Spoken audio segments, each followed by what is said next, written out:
Oi, gente, sejam bem-vindos à aula de hoje. Hoje nós vamos falar um pouquinho sobre a acentuação gráfica.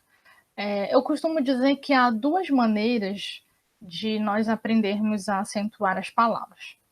Uma maneira que eu considero mais fácil e menos dolorosa, que é tendo o hábito de ler. O hábito da leitura faz com que a gente aprenda a acentuar as palavras sem muito sofrimento, que é o caso da segunda maneira que eu considero que é mais dolorosa, né, que é aprender as regras de acentuação, tá. Ou seja, a gente vai precisar aí memorizar as regras, tá bom? E aí eu vou agora aqui compartilhar com vocês o meu slide, que aí vocês vão ver aí na tela de vocês, pra gente comentar um pouquinho sobre a acentuação gráfica.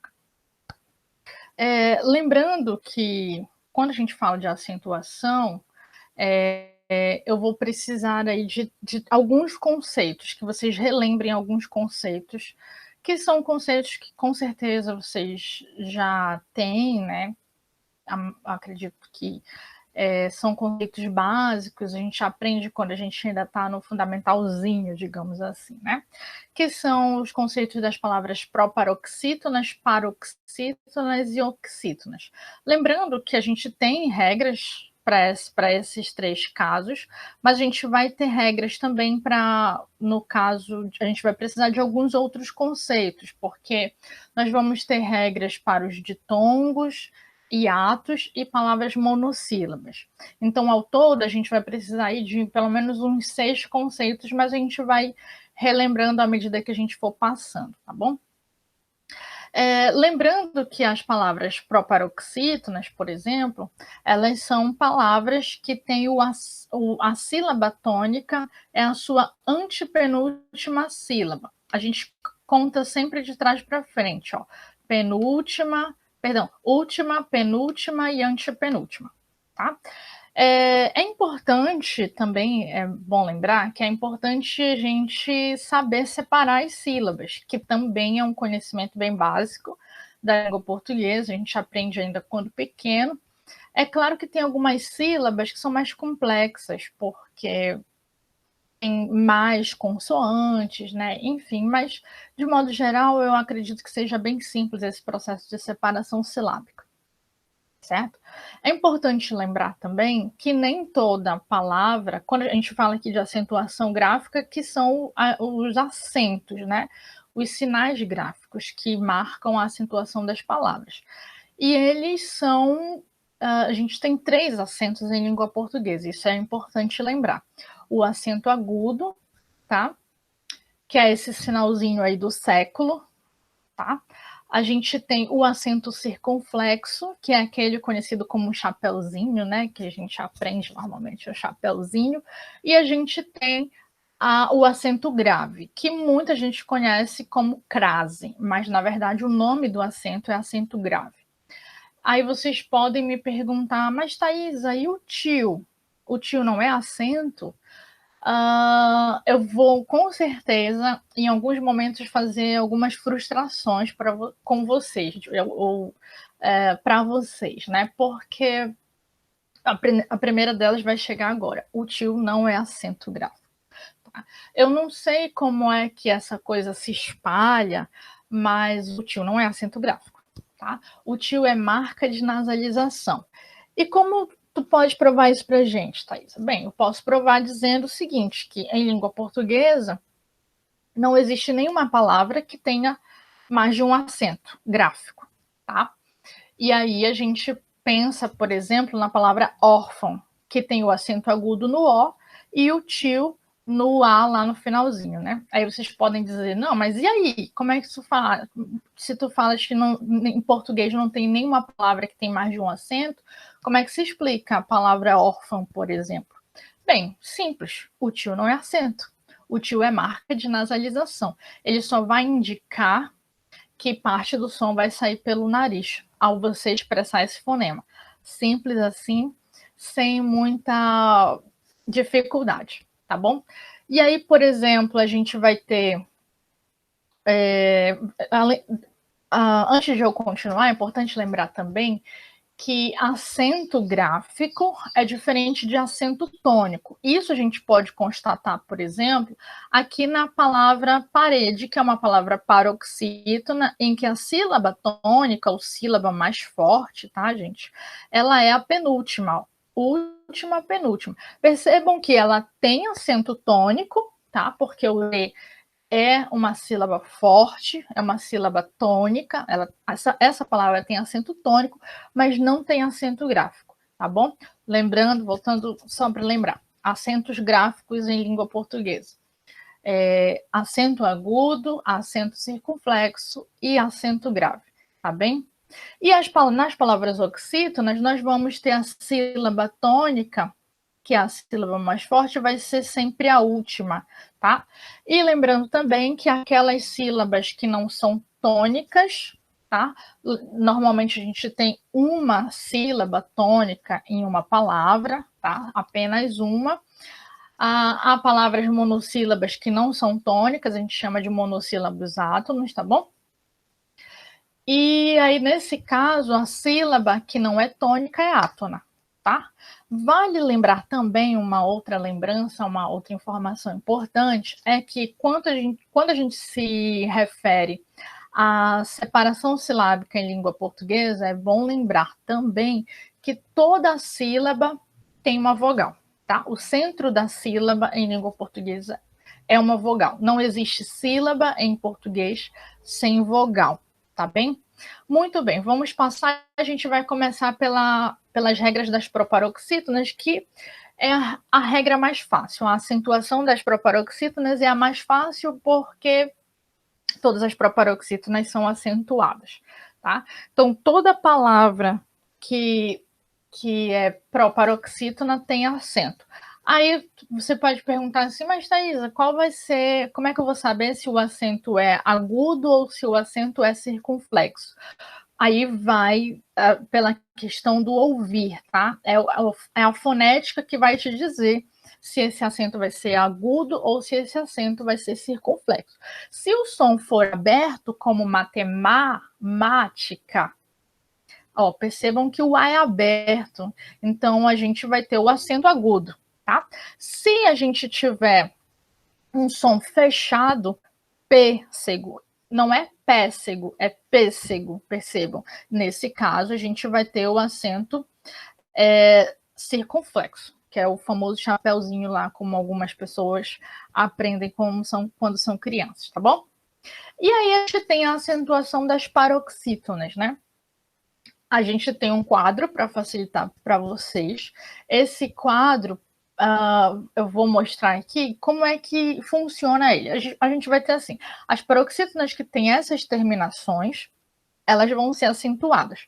Por exemplo, a palavra fácil é uma paroxítona que termina em L. A sílaba tônica é a penúltima e ela termina em L. Por isso, ela vai ter acento, tá? Acento gráfico. Tudo bem? Vou pegar aqui um outro exemplo, uma palavra que está na moda agora, tá? Infelizmente, não é muito bacana dizer isso, tá? É a palavra vírus, por exemplo, a gente tem a sílaba tônica, que é a penúltima, e essa palavra termina em US, por isso ela é acentuada, porque ela é uma paroxítona terminada em US, tá bom?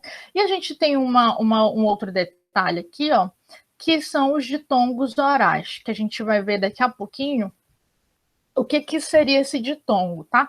Mas já adianto para vocês que paroxítonas que terminam em ditongos orais, seguidos ou não de S, tá bom? São acentuadas, tá bom? Eu tenho algumas observações antes da gente falar do ditongo, tá? Observação número 1, as paroxítonas terminadas em N são acentuadas. Por exemplo, a palavra hífen, tá? Mas as que terminam em ENS não são, tá? Então, percebam que a palavra hífen, eu vou voltar aqui, ó, ela é uma paroxítona terminada em N, tá? E aí, como ela é uma paroxítona terminada em N, ela recebe acento gráfico. Acontece que o plural de hífens não é acentuado, tá? Porque termina em ENS. E aí as paroxítonas terminadas em ENS não têm acento. Percebam o seguinte, gente, que pode ocorrer de uma palavra ser acentuada no singular e não ser acentuada no plural. O inverso também pode ocorrer. É o caso, a gente vai ver mais lá na frente, mas eu já posso adiantar para vocês, é o caso da palavra juiz. Juiz no singular não tem acento e juízes no plural, no caso, tem acento, tá? E aí pode ocorrer de... É por isso que a gente tem que ter um pouquinho de cuidado com isso, tá bom? Não são acentuados os prefixos terminados em I e R, tá? Então, por exemplo, eu vou voltar aqui, ó, se vocês olharem aqui, as palavras paroxítonas terminadas em R e em I são acentuadas, mas não é o caso dos prefixos terminados em IR, tá bom? É o caso aqui, ó, do prefixo semi e do prefixo super, tá bom? E aí a gente tem a acentuação das paroxítonas terminadas em ditongos crescentes. Várzea, mágoa, você tem os exemplos e os exemplos dos ditongos em que elas terminam aqui, ó. Todos esses ditongos que terminam, as palavras paroxítonas que terminam com esses ditongos crescentes, elas são acentuadas. Aí eu preciso recorrer, como vocês podem ver aí, o fundo do meu slide se modificou, tá de uma cor diferente, porque esse conteúdo é estudado pela fonética, tá? Já é digamos assim, estou abrindo um parêntese aqui para explicar esse conceito para vocês, que é o conceito de ditongo, tá bom? O que seria o ditongo? Na verdade, a gente aprende na escola que ditongo é o encontro de duas vogais. Não é bem isso. É quase isso, mas não é bem isso. Tá? O que seria um ditongo? O ditongo, na verdade, é o encontro de uma vogal com uma semivogal. Alguns de vocês podem dizer, poxa, eu nunca ouvi falar de semivogal. O que é isso? É novo? Apareceu agora na língua portuguesa? Não, gente, na verdade sempre existiu. O que acontece é que algumas pessoas, elas dão conceito, alguns professores, digamos, dão conceitos que mais atrapalham do que ajudam, tá? E aí, nesse caso, esse é um conceito que, se falado equivocadamente, pode prejudicar o teu entendimento sobre a língua, tá? E aí, o que seria a semivogal? Semivogal, ela equivaleria, digamos, à metade de uma vogal. Ou seja, ela é uma vogal mais fraca. Ela é pronunciada com menos força do que uma vogal de verdade, digamos assim. Percebam que, como a gente trata de fonética, a gente vai estar relacionado ao som, tá? Então, assim, a letra, o encontro vai ser de duas vogais, tá? Porque as duas letras são vogais. Mas com relação ao som, não é bem assim que acontece, porque uma é vogal, porque vai ter uma pronúncia mais forte, mas a outra já é pronunciada com um som mais fraco. O som dela quase não sai, por isso ela é uma semivogal. É por isso, gente, que a gente não faz a separação silábica. Quando a gente vai fazer a separação silábica, a gente não pode separar um ditongo, porque a semivogal, ela vai precisar da vogal para conseguir ser pronunciada. Ela é como se a vogal fosse um apoio, tá? Psicológico, um apoio moral, tá? Para essa semivogal. Para ela conseguir ser pronunciada, ela precisa se encostar em alguém. Em que ela vai se encostar? Na vogal, tá bom? Então, aqui, por exemplo, ó, a gente tem alguns exemplos de ditongos. Lembrando uma outra informação importante, gente. Nós temos apenas duas semivogais em português, o I e o U, tá bom? E aí vocês podem ver, certo? Que nós temos esses exemplos aí. Eu vou passar aqui para dar uma informação, algumas informações a mais sobre os ditongos. A gente viu lá que são ditongos crescentes, né? O que é isso? Bem, vamos lá. Vamos explicar aqui como fazer. Nós temos uma classificação de 4 tipos de ditongo, tá? Como vocês podem ver aqui. Então, ditongo oral é quando todo o som sai pela cavidade bucal, tá? O ditongo nasal é quando parte do som sai pela cavidade bucal e outra parte sai pela cavidade nasal, ou seja, pelo nariz, tá? É um som nasalizado, a gente diz. O ditongo crescente é quando eu tenho primeiro a semivogal, tá? E depois a vogal. O decrescente vai acontecer o contrário. Eu vou ter primeiro a vogal, que é o som mais forte, e depois eu vou ter a semivogal, que é o som mais fraco. Então é como se esse som fosse caindo, né? Por isso é chamado de decrescente. No caso do crescente, como eu tenho primeiro a semivogal, que é mais fraca, e depois a vogal, que é mais forte, é como se esse som fosse subindo, ascendente, tá? Por isso a gente chama de ditongo crescente. Aí eu tenho uma informação que eu preciso que vocês saibam, tá? Por isso que eu coloquei esse quadrinho aqui, que é da fonética, mas vai ajudar a gente nesse momento, que é o seguinte, gente, percebam que a gente aprende na escola, de maneira geral, que nós temos 5 vogais, né? Mas isso eu vou falar quando eu for falar de fonética, mas nesse momento eu vou só fazer uma crítica básica aqui, tá bom? E aí vocês vão perceber como eu estou com a razão. A gente aprende as letras, mas a gente não aprende, não ensinam para a gente na escola que essas letras elas podem ter mais de um som, tá? E aí é o caso de vocês prestarem atenção, por exemplo, para a letra E, que pode ter som de E, de E e de I, tá? Exemplo, como é que você pronuncia a palavra escola? Você fala escola, escola ou escola? Bem, isso é uma questão de variação linguística. A gente já tem uma videoaula e vocês podem assistir essa videoaula sobre variação linguística. Isso quanto aos sons orais dessa letra. A gente pode representar essa letra com 3 sons orais, né? E a gente pode representar ela também, ela pode ter sons nasais, que são 2, o em e o in, tá? Então, percebam, o que eu quero dizer com isso, tá?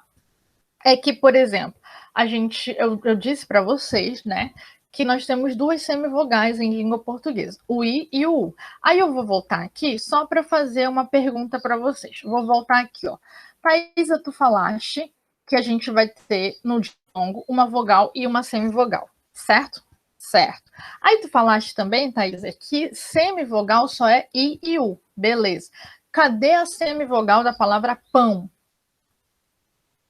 Bem, aí o que eu posso dizer para vocês? O que eu posso dizer, eu vou voltar aqui no meu quadrinho. Se vocês virem, ó, o O, a letra O tem 3 representações de sons orais e 2 representações de sons nasais. Pão, U, ó, pão.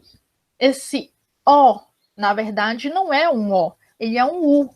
Então, o que eu quero que vocês entendam é que o E e o O podem ser consideradas semivogais, dependendo aí do som, gente. Porque se no caso do E tiver som de I e do O tiver som de U, eles vão ser semivogais, tá? Isso explica muita coisa, tá? De quando a gente tem dificuldade, quando a gente está aprendendo a escrever, né? Que a professora lá da educação básica, lá do ensino infantil, fundamental, primeiro, ela diz, olha, é de escola, né? Então, tem um problema e a criança, ela percebe que tem alguma coisa errada. Como assim é de escola? É de escola. Não tem isso. Aí, o que precisa ser dito quando a gente está aprendendo o alfabeto, a escrever e a ler e tudo? É que, exatamente o que eu disse para vocês, nós temos 5 letras que representam vogais, mas não existem só esses sons para essas letras. Essas letras podem ter outros sons também, tá? Inclusive, é importante que se diga que todas elas têm um correspondente nasal, tá? Que normalmente isso, não sei porquê, mas normalmente não é dito para as crianças. Muito bem, vamos voltar aqui para a gente ver um exemplo, ó. Aqui embaixo vocês têm um exemplo desses ditongos bem bonitinho para vocês entenderem melhor, talvez para quem ainda não entendeu. Aqui eu tenho a palavra herói, tá? E aí eu tenho o O, que é vogal, e o I, que é semivogal. Então, como eu tenho um som mais forte, um som mais fraco, ele vai caindo. Então, eu tenho um ditongo oral decrescente.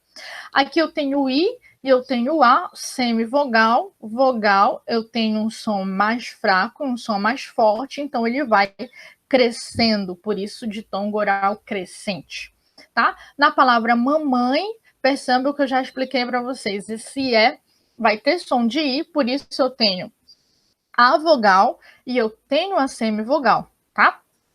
Então, um som mais forte, um som mais fraco, ditongo nasal decrescente. E aqui a gente tem o quando, tá? Em que eu vou ter esse an. É importante vocês saberem que o A, qualquer vogal, perdão, que estiver próxima do lado do N ou do M, ela vai ser nasalizada, tá bom? E aí a gente tem primeiro um som mais fraco, quan. Percebam que quase a gente não ouve o som do U, ó. Quan, tá? E aí o U vai ser a semivogal e o AN vai ser a vogal, então eu tenho um som mais fraco e depois um som mais forte, então eu tenho um ditongo nasal crescente, tá bem? Aí eu tenho uma coisa para dizer para vocês, isso é o que eu falei ainda há pouco, né, que o I e o U podem ter som, o E e o O podem se aproximar do som do I e do U, tá? E exercer função de semivogal.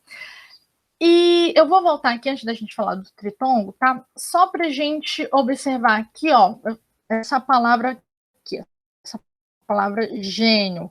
Eu já vi em alguns sites as pessoas tratando essa palavra como um ditongo crescente. Mas eu devo dizer para vocês que eu discordo e eu posso provar por quê, tá? Percebam o seguinte, gênio, o O, ele é falado ele é mais fraco, ele é tão mais fraco que ele sai com som de U, tá? Por isso, a gente vai ter uma vogal, o I nesse caso, percebam.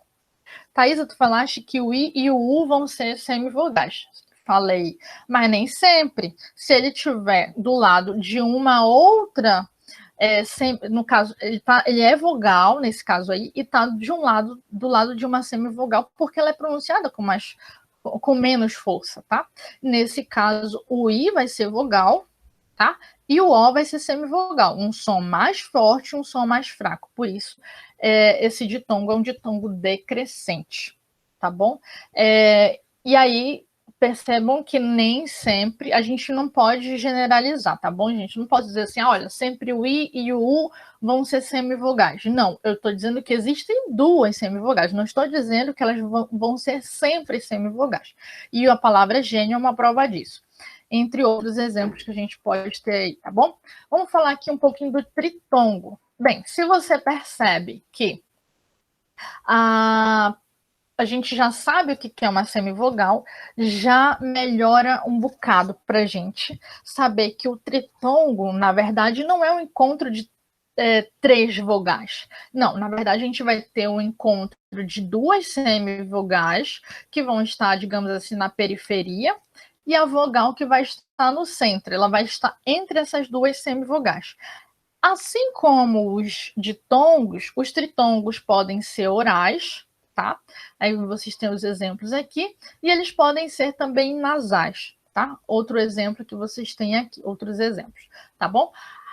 Tem tritongo crescente e tritongo decrescente? Não, gente, aí a gente não vai ter de tritongo crescente ou tritongo decrescente, porque essa estrutura vai ser fixa. Sempre eu vou ter uma semivogal à direita, uma vogal e uma semivogal à esquerda, tá bom?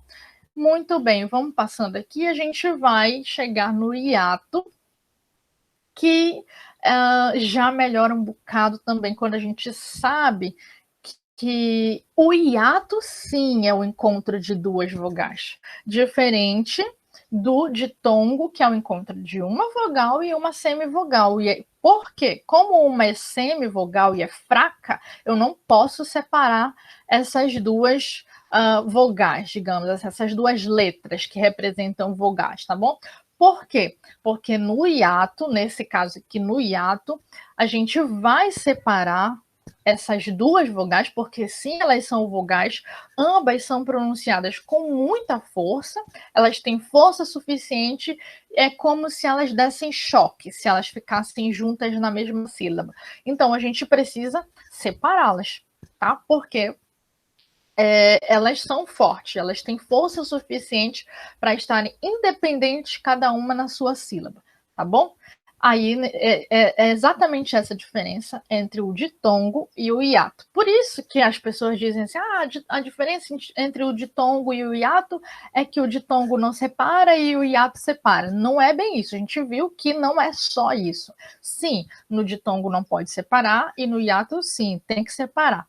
Mas por quê? Porque no ditongo eu tenho uma vogal e uma semivogal, e a semivogal precisa da vogal, tá? Para conseguir ser pronunciada, ela precisa ter força, ela vai encontrar esse apoio na vogal. No caso do hiato, não. No caso do hiato, eu realmente tenho duas vogais e como ambas têm força suficiente para ser pronunciadas, elas vão ficar em sílabas diferentes, tá bom? Muito bem, aí a gente chega à regra de acentuação das palavras oxítonas. E aí eu chamo a atenção de vocês para esses finais aqui, ó. Palavras oxítonas terminadas com esses finais, a, o, e, o, em, ens, e aí essas vogais a, e, i, o pode ser seguido ou não de S, tá bom? Se a gente tiver essa terminação, essa palavra oxítona será acentuado, tá? Com um acento gráfico. Tudo bem? Aí a gente tem, a partir disso, a gente percebe, por exemplo, a gente está inclusa nesta regrinha a questão da acentuação de verbos em situação de ênclise, em que eu tenho pronome ligado ao verbo por um hífen, após, no caso, após o verbo e ligado a ele por um hífen, tá bom? Nesse caso, percebam o seguinte: a gente só vai acentuar verbos em situação de ênclise que terminem exatamente com esses finais, a, e ou o, tá? Por isso eu acentuo amá-lo, perdê-la. Aqui percebam, e, como tem o som fechado, acento circunflexo. Guardá-las. Mas a gente não pode acentuar, por exemplo, a palavra feri-lo. Por que não pode? Porque termina com i. É um izinho que tem aqui, antes do pronome lo, tá? Nesse caso, percebam que o i não está dentro das regras de acentuação das oxítonas. Por isso, eu não acentuo verbos que terminam em i em situação de ênclise. Eu posso também, não está aí no meu slide, mas a gente pode imaginar, mentalizem aí, o polo. Eu vou pôr o violão no seu lugar, vou pô-lo. E aí, nesse caso, eu vou ter a terminação do verbo em O. Percebam que o O está aqui no quadrinho de acentuação das oxítonas, então eu posso acentuar a estrutura polo, tá bem? A acentuação dos monossílabos. Bem, gente, monossílabos são palavras que só têm uma sílaba, tá? E elas seguem a mesma regra de acentuação das oxítonas. Se vocês olharem para cá, vocês verão que é a mesma terminação, tá, gente? Tenham cuidado com um detalhe. Monossílabo, gente, é que tem uma sílaba, beleza? No caso das palavras oxítonas, para ser considerada uma palavra oxítona, ela tem que ter mais de uma sílaba, tá? Então, prestem bem atenção nisso, porque assim, quem faz, por exemplo, prova de concurso, né? Tem banca de concurso que gosta muito de explorar, né, esse detalhezinho das palavras. Tá? Então, assim, as palavras oxítonas, elas só podem ser consideradas oxítonas se elas tiverem mais de uma sílaba. Se elas só tiverem uma sílaba, elas não são oxítonas. Assim, eu tenho uma sílaba e ela é acentuada. Não é oxítona. Ela é monossílabo tônico, tá? Aí a gente chama esses monossílabos que são acentuados de monossílabos tônicos, porque nós vamos ter aqueles monossílabos que não são acentuados, que são os monossílabos átonos, tá bom? Então, reitero. faço a reiteração. As palavras oxítonas, para ser oxítona, tem que ter mais de uma sílaba. Se for uma palavra de uma sílaba que estiver acentuada, ela não é oxítona, ela é monossílaba tônica, tá bem? Muito bem. Aí nós temos a acentuação dos ditongos e dos hiatos, tá bom? Aí a gente vai ter esses ditongos abertos aqui, ei, el e oi. Percebam, prestem atenção, a gente só vai ter a acentuação de oxítonas ou palavras monossílabas terminadas com esses ditongos, tá bom?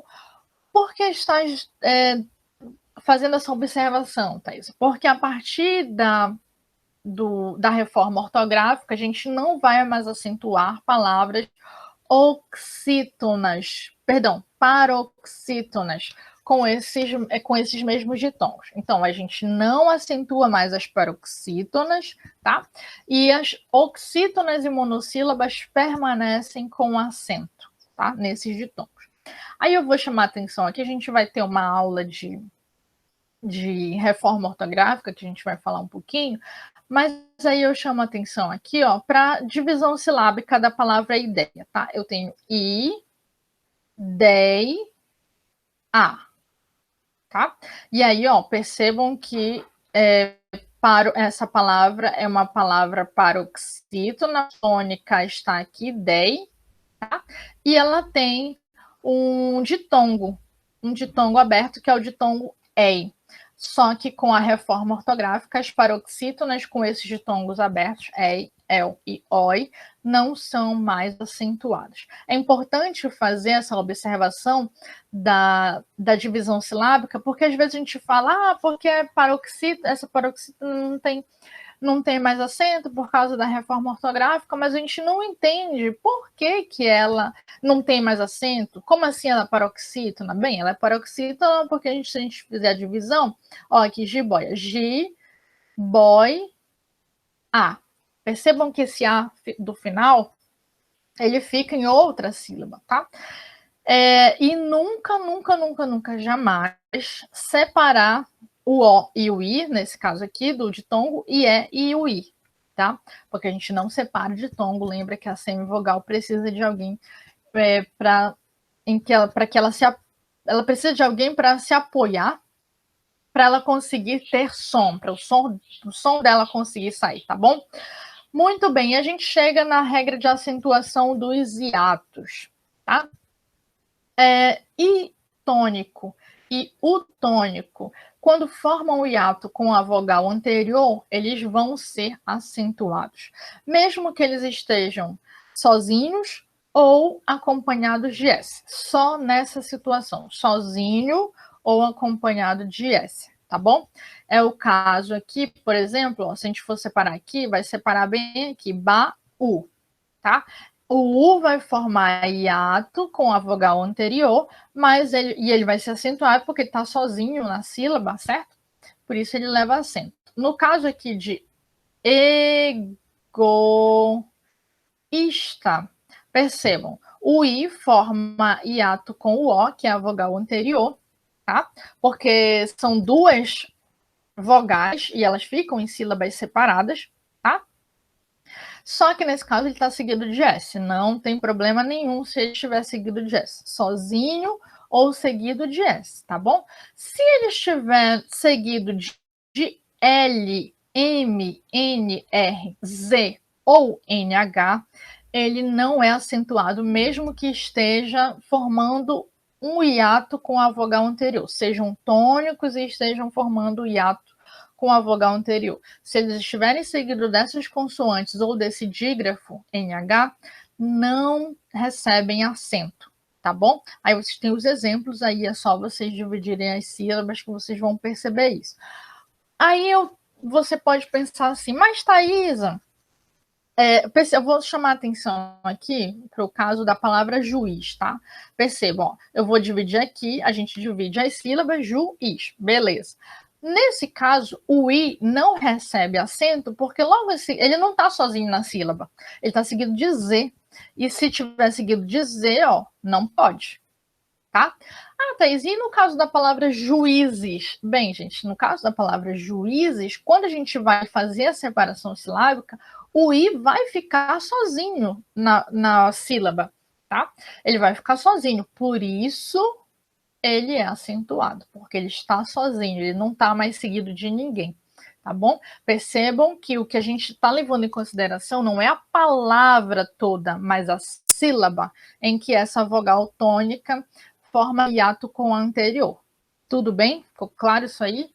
Muito bem. E aqui para a gente quase finalizar, a gente tem algumas palavrinhas que podem ser confundidas, por exemplo, eu posso pensar que poético é acentuado porque forma hiato com a vogal anterior O. Não, na verdade, ela não é porque ela forma hiato com a vogal anterior, tá? É porque ela é uma palavra proparoxítona e todas as proparoxítonas têm acento.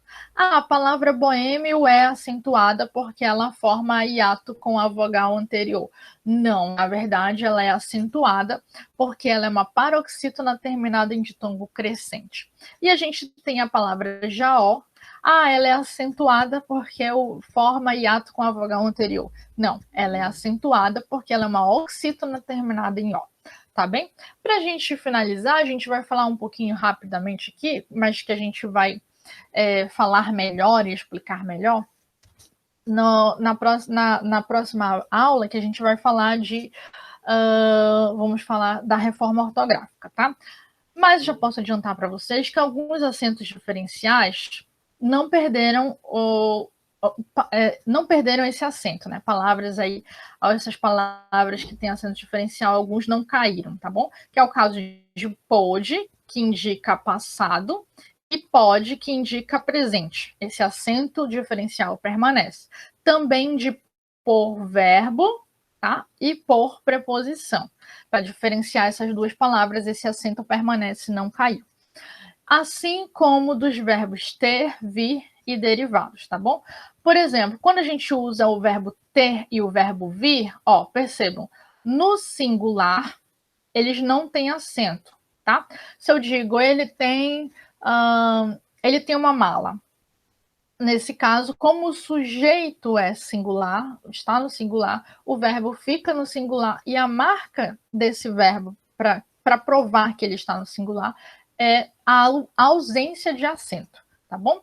Diferentemente do plural, se eu digo eles têm ou eles vêm, como eu tenho um sujeito plural, que está no plural, para marcar esse verbo no plural, eu vou utilizar o acento circunflexo, tá bem?